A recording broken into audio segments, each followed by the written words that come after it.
Hi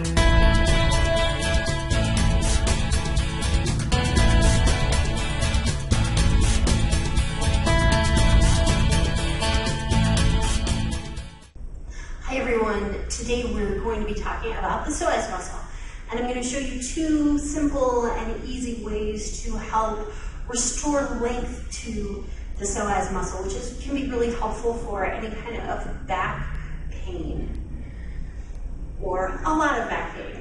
So your psoas muscle, if you were to take all your abdominal organs out and look at the front of your back, you would see on either side of your spine is a psoas muscle, which runs from, it attaches to the low back area, so the lumbar vertebrae, which are here in blue, and it travels from the back of your spine forward, and it crosses in front of your pelvis to anchor on the inside of your upper leg bone, your femur. So it travels from back to front on a diagonal, crossing the pelvis. It does a lot of work with flexing the spine, so moving the spine forward. It also does a lot of work to stabilize the spine. When we sit, because of the position that our leg is in at a 90-degree angle, when we sit, we are putting the psoas in a shortened position. When we put the psoas in a passive shortened position and we stay there for long periods of time, like if we're sitting all day at work or sitting in the car for long periods of time, the psoas muscle, because our body doesn't allow slack to exist in a muscle, it picks up the slack and it rearranges the fibers of the muscle so that that psoas over time transitions to a more shortened muscle. It doesn't have its optimal length. And optimal length in a psoas is really important. We want the muscle to be able to contract and lengthen, which is going to optimize blood flow and lymph flow through that muscle, all important to good health and good functioning of this muscle. A couple things in addition to sitting that we do that put this muscle in a more shortened position. We also tend to stand with our weight forward over the front of our feet. I'll show you here. If your pelvis is tucked under, so you will notice if you palpate your front of your pelvis and your pubic bone, if the pubic bone is in front of the front of your pelvis, you're tucked. If your weight is shifted over the front of your feet, so you've got more pressure over the ball of your foot rather than having your weight stacked over your heels. Those are also positions that we get ourselves into that create a shortened psoas. So how do we go about releasing it? Well, number one, there's two pieces to the puzzle. Number one, see if you can minimize activities that put your psoas in a shortened position. So if you can transition to a standing workstation, that's really helpful. If you can stand as much as possible and decrease your sitting time, those are all helpful for lengthening the psoas.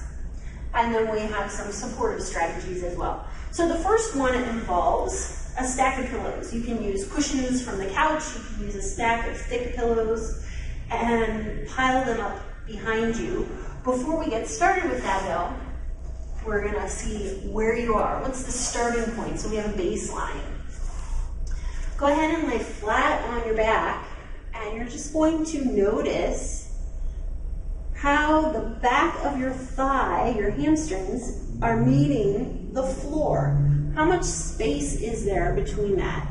Ideally, there should be none. Ideally, the hamstrings should be nice and flat against the floor.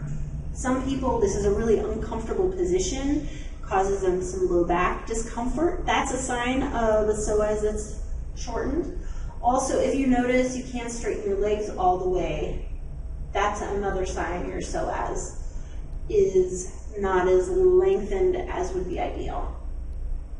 And once you've got your baseline, go ahead and sit up, rolling to your side so you don't create more tension in your psoas. You're going to bring your pillows so that they are under the bottom of your shoulder blades. So right about here, so that this portion of your rib cage is able to move freely. You are going to know you have enough pillows when your hamstrings are flat on the floor. So as you sit here, hopefully you can sit with straight legs and hamstrings touching the ground. If not, you know you've got some lengthening to do in the hamstrings and the psoas. So you'll recline back. And as I said, you know you are stacked up high enough when you're able to make contact between the hamstrings and the floor. And then you just allow yourself to recline back. You may want some additional support under your head, like a small pillow, so that your your neck isn't hyperextended. And then the work of this release, which isn't really work, but you're just focusing on allowing and inviting the back of your rib cage to sink down towards the floor. And you're relaxing into this stretch. You'll also notice your rib cage, the bottom edge of your rib cage, has sunk down into the flesh of your abdomen. These are all signs of a psoas that is getting good length through it. And you breathe, and you think psoas lengthening thoughts. You can hang out here for 5, 10, 15 minutes. You can take a little nap here. This is a really nice release to do to create relaxation throughout your whole system. So I invite you to go ahead and pause the video and let yourself hang out in this position for a few minutes.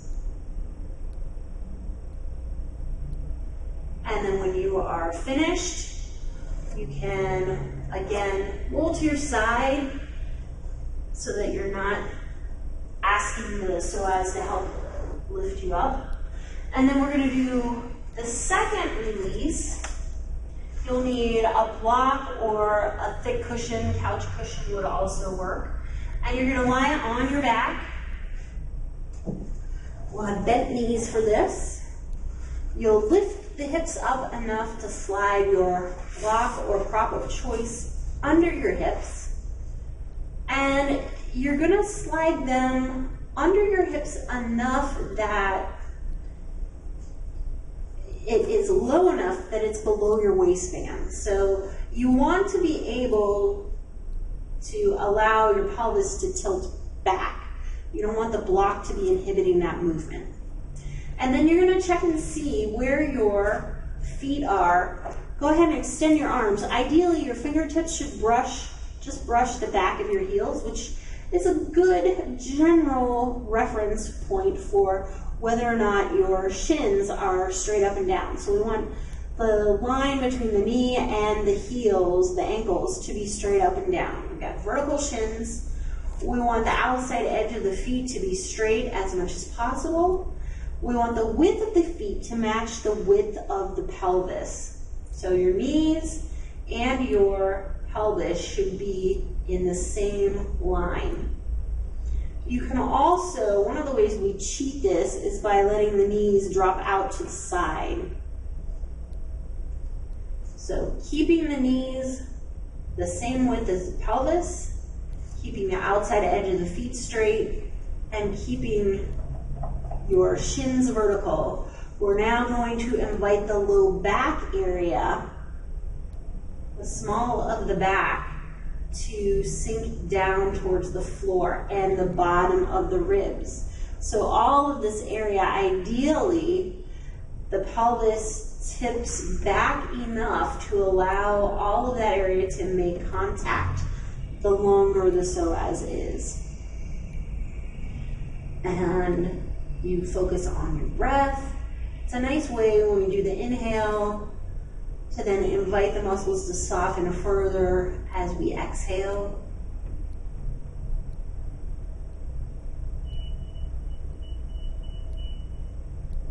Like with the other release, you can hang out here 5, 10, 15 minutes quite easily.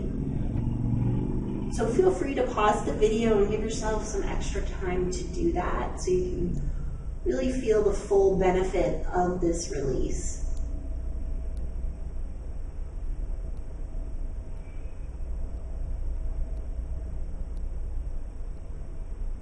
And when you're finished, you can lift the hips up to slide your prop out. Go ahead and let the legs fully extend and just notice what's the contact like now between the back of your legs, your hamstrings, and the floor. Do you notice you have more contact through that area? And then when you're finished, you can roll on your side and push yourself up. So there you have a little bit of information about your psoas and 2 psoas releases that you can use to help support length through the psoas and improve the health in your back. Enjoy.